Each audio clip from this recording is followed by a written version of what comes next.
आप ठाकुर साहब जी जी फरमाइए ना इरशाद। जी कोई ठाकुराना कलाम जी जी सुनाना सर। पहले तो मैं ये कहना चाहूँगा कि तमाम पाकिस्तान में हमारे पाकिस्तान टेलीविज़न देखने वालों को ईद मुबारक।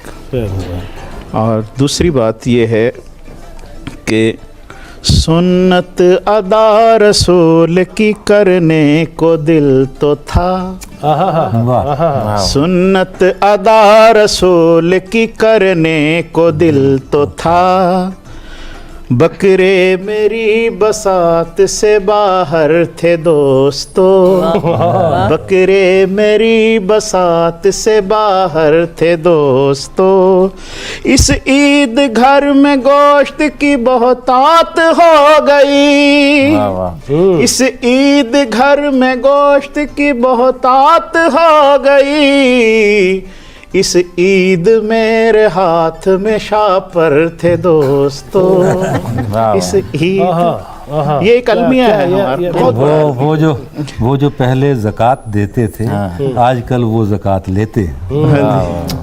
ये बड़ा अलमिया है। हाँ जी।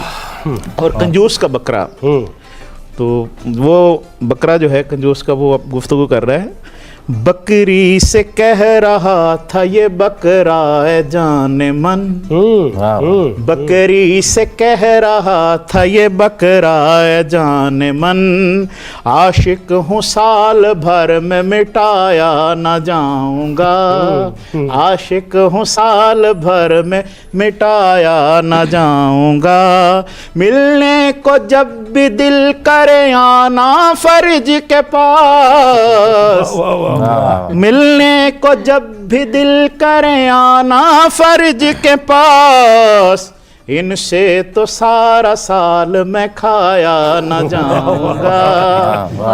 तो जवाब साहब बात जहर कर लेना है लेकिन किसी ने देना नहीं। क्योंकि जो हिस्से हैं आपका अपना हिस्सा है, गुरबा का हिस्सा है और आपके अजीज़ व अकारिब का है, तो बहैसियत मुसलमान आजकल हम जो है वो सारे का सारा फ्रिज में डाल देते हैं, तो वो फिर पूरा साल फिर वो खाया ही नहीं जाता। यहाँ पे मुझे ऑर्डर हो रहा है एक ब्रेक लेने का। नाज़रीन एक छोटा सा ब्रेक लेंगे और यहीं से आगे शुरू करेंगे तरन्नुम में ही, लेकिन एक छोटा सा ब्रेक है। Stay with us.